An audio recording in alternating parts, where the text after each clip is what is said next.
Good morning সবাইকে। আশা করছি তোমরা সকলেই খুব ভালো আছো আর আমরাও বেশ ভালো আছি। আজকে হচ্ছে মঙ্গলবার, ঘড়িতে সময় এখন ওই সকাল 7টা মতো। তো এখন থেকেই তোমাদের সাথে নিয়ে ব্লগটা স্টার্ট করে দিচ্ছি আর আশা রাখছি আমার আজকের ব্লগটিও তোমাদের ভালো লাগবে। তো সকালবেলা অনেক আগেই উঠেছি। তো উঠে কি বলো তো, এই যে ব্যালকনিতেই বসে আছি, কারণ বৃষ্টির পরের দিন দেখবে যখন রোদ ওঠে, একটানা বৃষ্টির পর যখনই রোদ ওঠে দেখবে এত সুন্দর গাছপালাগুলো দেখতে ভালো লাগে, চোখ যেন জুড়িয়ে যায়। মানে গাছপালাগুলো দেখবে সতেজ তরতাজা একদম হয়ে যায়, একদম বৃষ্টির জলে ধুয়ে মুছে পরিষ্কার হয়ে যায়। আর এই দৃশ্যটা দেখতে আমার না ভীষণ ভালো লাগে। তো কিছুক্ষণ বসে বসে ব্যালকনিতে ব্রাশ করছিলাম আর প্রকৃতি দেখছিলাম। তো প্রকৃতি দেখতে দেখতে বেশ কিছুটা এনার্জি গেইন করে নিয়েছি, তারপর লেগে পড়েছি কাজে। আর আজকে এত সকালে ওঠার কিছুটা কারণও আছে। তো তোমাদের কালকে বলেইছিলাম যে আজকে আমার হাজব্যান্ডের কেমো ডেট আছে, তো হসপিটালে যাওয়ার আছে, তো ওই জন্যই সকাল সকাল ওঠা। আর দেখতেই পাচ্ছ সকালবেলা এই যে পূর্ব দিকের জানালাটায় কি সুন্দর মিষ্টি মিষ্টি রোদ চলে এসেছে। কিন্তু মিষ্টি মিষ্টি বলছি যদিও, যেহেতু বৃষ্টির পর রোদ তো ওই জন্যই মিষ্টি মিষ্টি মনে হচ্ছে, কিন্তু আজকে ভালোই গরমও আছে আর রোদের কিন্তু ভালোই তাপও আছে। তো ওই জন্যই কি বলো তো, বালিশ দুটো একটুখানি রোদে দিয়ে নিলাম।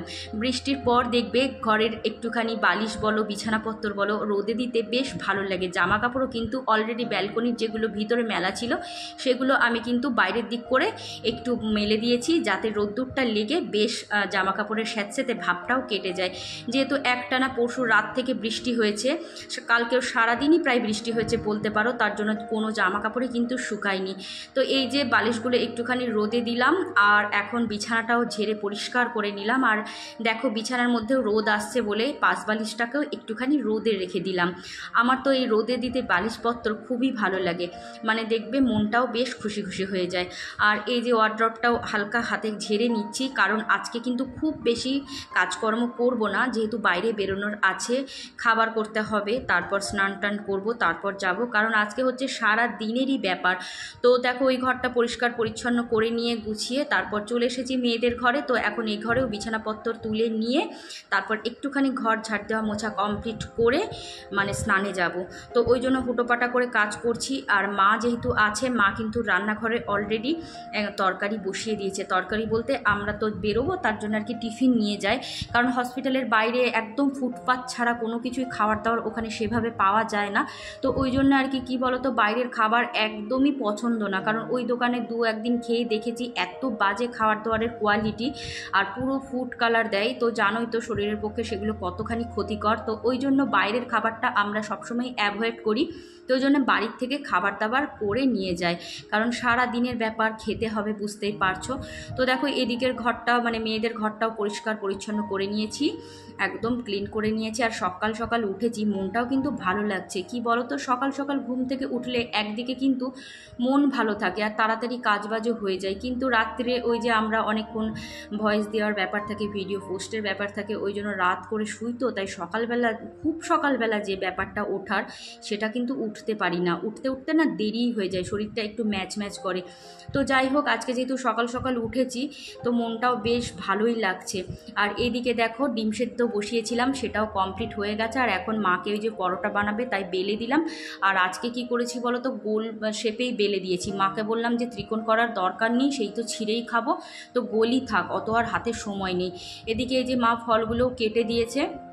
তো হাজব্যান্ড কি বলো তো, এত সকালে যাবে তো খেতে পারে না, তো ওর জন্য কিছুটা নিয়ে যাচ্ছি আর কিছুটা আমরা খাবো। অবশ্য আমরা বলতে আমি আর বড় মেয়ে যাব। তো বেশিরভাগ দিনই কিন্তু ছোট মেয়ে আর আমি যাই, কিন্তু আজকে ছোটো মেয়ের যেহেতু ডান্সের রিহার্সাল আছে, 2 জুন ওর প্রোগ্রাম, তো ওই জন্যই আর কি ওর যাওয়া হবে না, তো সাথে করে বড় মেয়েকে নিয়ে যাচ্ছি। তো আজকে মা বাড়িতে একাই থাকবে, অবশ্য ছোটো মেয়ে দুপুরবেলা বেরোবে।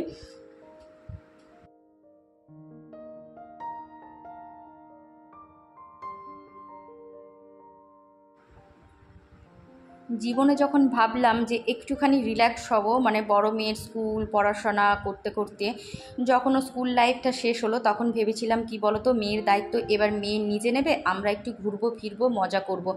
তখনই আমাদের দরজায় বিপদ এসে হাজির হলো। তো কি করা যাবে, জীবন মানেই হচ্ছে লড়াই।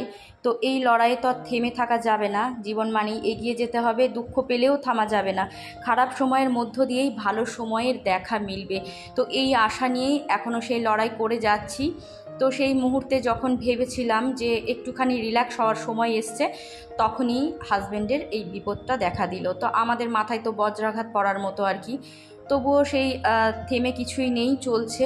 আর এখন অনেকখানি শক্তপোক্ত করতে পেরেছি নিজেকে মানসিকভাবেও, কারণ আমি যদি ভেঙে পড়ি তাহলে কি বলবো, আর আমার সংসারটাই ভেঙে যাবে, কারণ আমাদের বাড়ির মেন লোক যে, সেই তো ধরো অসুস্থ। তো যাই হোক, তাকে মনের জোর জোগাতে আমরাও কিন্তু অনেকভাবে মানসিকভাবে স্ট্রং হয়েছি। আর আমাদের এই মানসিকতা স্ট্রং হওয়ার পিছনে যার হাত আছে তিনি হলেন ঈশ্বর। তিনি কিন্তু আমাদের বিপদ দিয়েছেন ঠিকই, কষ্ট দিয়েছেন ঠিকই, কিন্তু কষ্ট সহ্য করার ক্ষমতাটুকুও কিন্তু তিনি সাথে সাথে দিয়ে দিয়েছেন। তো তার কাছে ওই জন্যই আমরা সবাই কৃতজ্ঞ। তো যে উদ্দেশ্য নিয়ে যাচ্ছি বা যে লড়াইটা করছি, ঈশ্বরের কাছে প্রার্থনা করি যেন আমাদের জিত হয়। তোমাদের কাছেও অনুরোধ করব, সকলেই আমার হাজব্যান্ডের সুস্থতার জন্য কামনা করো। তো যাই হোক, দেখো এই যে হাজব্যান্ডের অফিস থেকে গাড়ি এসে গেছে, এখন এই যে আমি আর বড় মেয়ে যাচ্ছি আর কি। তো চলো যাওয়া যাক। আর সত্যি কথা, বাইরে কিন্তু ভীষণভাবেই গরম, আর একে স্নান করেছি তো ওই জন্য গরমটা যেন আরোই ভীষণ লাগছে। আর যেদিন এরকম কেমোর ডেট থাকে তার আগের দিন রাত্রিবেলা জানো তো, মানে ঘুমই আসে না, একদমই ঘুমোতে পারি না বলতে পারো। তো কালকে সারা রাতই প্রায় জেগে জেগেই কাটিয়েছি। আর দেখো এই যে তোমাদের বলছিলাম না বৃষ্টি হয়েছে, রাস্তার অবস্থা দেখো, পুরো রাস্তায় জল জমে যাচ্ছে, তাই অবস্থা। তার মানে বুঝতে পারছো বৃষ্টিটা কতখানি হয়েছে। আমরা ঘরের মধ্যে থাকি তো, তাই বাইরে কতটা কি ঘটছে না ঘটছে সেটা কিন্তু অতটা হলেও ফিল করতে পারি না। যারা আর কি অসহায়, তারা কতটা এই বৃষ্টির জন্য অসহায়, আরোই অসহায় হয়ে পড়ে।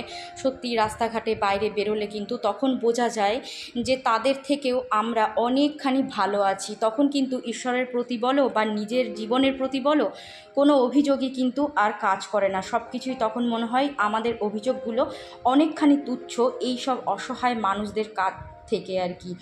তো নিজেদের দৃষ্টিকে বলো, নিজেদের মানসিক শক্তিকে বলো, এইভাবেই পরিবর্তন করি।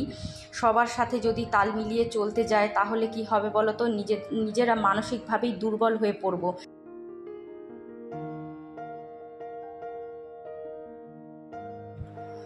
যখনই আমার মন খারাপ লাগে বা জীবনের কোনো কিছু ঘটনা যেগুলো মেনে নিতে পারি না, তখন সব সময় আমার থেকে যারা খারাপ আছে তাদের কথা চিন্তা করে নিজে আমি মোটিভেট করি, জানো তো।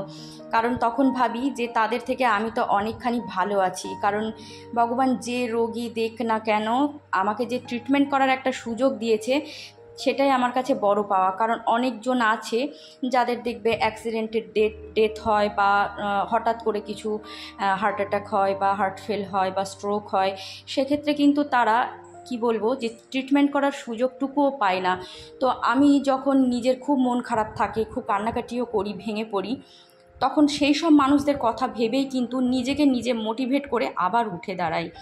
তো কী বলতো, জীবনে বেঁচে থাকার জন্য না মানসিক শান্তিটা ভীষণভাবেই কিন্তু গুরুত্বপূর্ণ। জীবনের সব কিছু নিয়ে যদি অভিযোগ করতে বসি তাহলে এতে মনের শান্তি নষ্ট হবে, তাছাড়া আর কিছুই হবে না। আর এক্ষেত্রে অনেকটা দুর্বলও হয়ে পড়বো, তখন আর কোন দিকে কি করব কিছুই খুঁজে পাবো না, সব কিছুই তখন উথাল পাথাল হয়ে যাবে। তো এইভাবেই নিজেকে শক্ত রাখি, শান্ত রাখি। তো যাই হোক, দেখো এই যে ডাক্তারের চেম্বারে এখন ঢুকেছি, যেগুলো যা ব্লাড টেস্ট ছিল রিপোর্টগুলো সব কিছুই কালেক্ট করে নিয়েছি। আর এখন এই যে ডাক্তারের সাথে কথা বলছি। তো আজকে উনি অনেকক্ষণই দেখেছেন, আর ব্লাড রিপোর্ট বললেন অনেকটাই ঠিকঠাকই আছে। তা শুনেও যেন শান্তি লাগে। যখনই কেমো থাকে তখনই, তার আগে কিন্তু অনেক কিছু টেস্টের ব্যাপার থাকে। তো যাই হোক, দেখো ডাক্তার দেখানো কমপ্লিট হয়ে গেছে। তারপর এই যে এখন অ্যাডমিশন হবে, তারপর কেমো স্টার্ট হবে। তো এই যে সমস্ত কিছু প্রসেসিং করে নিয়ে এখন হাজব্যান্ডকে এই যে মানে বেডে দিয়ে আসবো অ্যাডমিশন হওয়ার পর। তারপর মোটামুটি তোমার ঘন্টা 4-5 তো লাগবে আর কি। তো এখন বাজে দুপুর 1টা মতো। তো আমরা পৌঁছেছি ওই 10:30 কি 11:45 হবে। তো যাই হোক, আজকে তো সারা দিনের ব্যাপার, ওরা বলবে 3 ঘন্টা বা 4 ঘন্টা, কিন্তু লেগে যায় সেই অনেকক্ষণ। তো হাজব্যান্ডের যেটুকু যা লাগবে সেটুকু ওকে বুঝিয়ে দিয়ে আমরা এখন বাইরে ওয়েট করব। তো এখন দুপুর হয়ে গেছে, তাও কিন্তু আমি আর বড় মেয়ে কিছুই খাইনি জানো তো। সকালবেলা সেই 1 কাপ চা আর একটা বিস্কুট খেয়ে বেরিয়েছি। তো এখন ভীষণভাবেই খিদেও পেয়ে গেছে, কিন্তু কিছু উপায় নেই। আর হাজব্যান্ড অবশ্য গাড়িতেও খেয়ে নিয়েছে, তারপর ডাক্তার দেখানোর পর মানে হসপিটালেও ওকে খাইয়ে নিয়েছি। আর লাঞ্চটা তো হসপিটাল থেকেই প্রোভাইড করে, তো ওকে এখন লাঞ্চ টাঞ্চ দেবে, তারপর কেমো স্টার্ট হবে। মানে ওই ধরো স্টার্ট হতে হতে প্রায় 1:45 1:30 তো বাজবেই। তো এই যে এই দাদা এসছিলেন এখানে, মানে আরেকটা ব্লাড টেস্ট ছিল, সেটার আর কি ব্লাড স্যাম্পেল নিয়ে গেল। তো তারপর দেখো সব কিছু কাজ বাজ মিটিয়ে এখন এই যে হসপিটালের বাইরেটা আমি আর বড় মেয়ে বসে বসে খাবো। আর কি যে খিদে পেয়েছে তোমাদের ভাষায় প্রকাশ করতে পারবো না। তো ঘড়িতে সময় এখন 1:45, মানে বুঝতে পারছো কালকে রাত্রে সেই খাবার খেয়েছি ব্যাস, আর এই খাচ্ছি। তো প্রচণ্ডভাবেই খিদে পেয়ে গেছে। তো চলো এখন একটুখানি খেয়ে নিই। আর সব খাবারই ঠান্ডা হয়ে গেছে, কারণ সেই সকালে খাবার করে ভরেছি, আর এখন আর কোনো খাবারই কিন্তু আস্ত নেই, গরম নেই। তারপরে হসপিটালের ভিতরেতে ধরো পুরোটাই সেন্টার এসি, তো ওই জন্য একদম খাবার দাবার জুড়িয়ে জল হয়ে গেছে। আর দেখবে ঠান্ডা খাবার খেতে কিন্তু একটুও ভালো লাগে না, যদিও তবুও খিদে পেটে তখন এটাই যেন মনে হচ্ছে অমৃত। তো এই যে দেখো মানে এত খিদে পেয়েছে যে আর ওয়েট করতে পারছি না। এই যে তোমাদের দেখাচ্ছি 1:45 বাজে।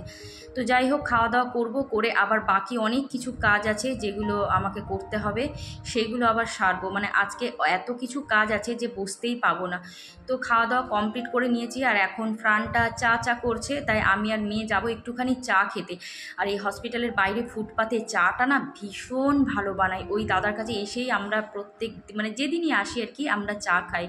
তো আজকে তো হাজব্যান্ডের 3rd কেমো চলছে, তো তার আগে তো 5খানা রেডিয়েশন হয়েছে। এখন আমরা এই মাস 2 ধরে শুধু হসপিটাল আর বাড়ি এই করছি আর কি। আর এখানে দেখো চায়ের দোকানের সামনেটা কত পায়রা এসছে দেখো। তো চায়ের দোকানের পাশেই আর কি একটা খাবারের দোকান আছে, তো উনি আর কি খাবার টাবার দেন বলে এখানে প্রচুর পাখি আসে জানো তো। তো এখন দেখো বাজে প্রায় 4:30, তো ভিজিটিং আওয়ার্স হচ্ছে 4টে থেকে 4:30। তো এখন এই যে এসছি, আর এই যে হাজব্যান্ডকে একটুখানি খাইয়ে দিচ্ছি আর কি। কারণ ও আজকে কি করেছে বলো তো, আমার হাজব্যান্ড না খিচুড়ি খেতে ভীষণ ভালোবাসে। তো হসপিটাল থেকে ভাত বা খিচুড়ি দুটোই দেয় আর কি, মানে যেটা খুশি সেটা খেতে পারবে, হয় ভাত নয় খিচুড়ি। তো আজকে হাজব্যান্ড কি করেছে, খিচুড়ি খেয়েছে। তো খিচুড়ি একটুখানি দিয়েছে, ওর পেট ভরেনি, কারণ হচ্ছে খিচুড়ি খেতেও এতটাই ভালোবাসে। তো মানে অনেকখানি দিলেও ওর মানে সেটা পোষায় না বলতে পারো। তো ওই জন্যে মানে বলছে যে আমি আর কোনোদিন খিচুড়ি খাবো না, শুধু একটা মাছ ভাজার খিচুড়ি দিয়েছে।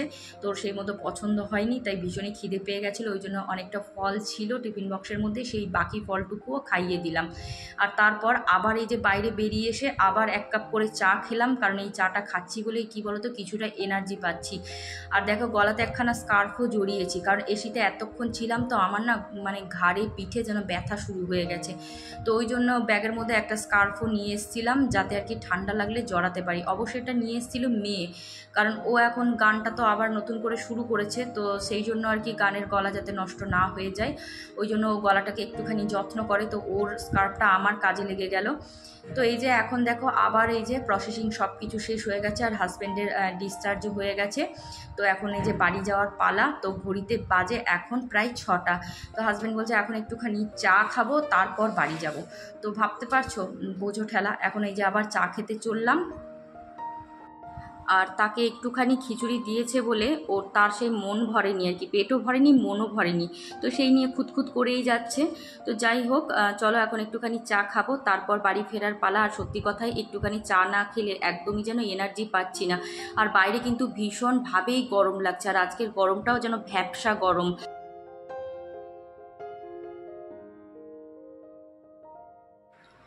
এখন 6:30 মতো বাজে। তো এই যে চাটা খাবো, তারপরেই বাড়ির উদ্দেশ্যে রওনা দেব। আর বড় মেয়ে তো বসে বসে একদম বোর হয়ে গেছে, কিছুক্ষণ অবশ্য চেয়ারে বসে বসেই ঘুমিয়ে নিয়েছিল। আর ওর পাশে একজন ভদ্রমহিলা ছিলেন, উনি তো রীতিমতো নাক ডেকে ঘুমোচ্ছিলেন। তো মেয়ে আবার বলছে মা কিভাবে নাক ডাকছে দেখো আন্টিটা। তো সেই নিয়েও আবার কিছুক্ষণ হাসি হলাম যে তুই হাসছিস, উনি কতটা টায়ার্ড আছে বলেই হয়তো ওইভাবে ঘুমিয়ে গেছে। কারণ আমরা যখন দেখবে শারীরিক বলো মানসিকভাবে বলো বিপর্যস্ত থাকি, ওরকম শরীরটাও কিন্তু আমাদের এলিয়ে দেয়। আর আজকে আমিও ভীষণভাবে টায়ার্ড, আর যেন পারছি না। আজকের মতো এখানেই বিদায় নিলাম, দেখা হবে আবার পরের ভিডিওতে। তো তোমরা সকলেই খুব ভালো থেকো, সুস্থ থেকো, টাটা।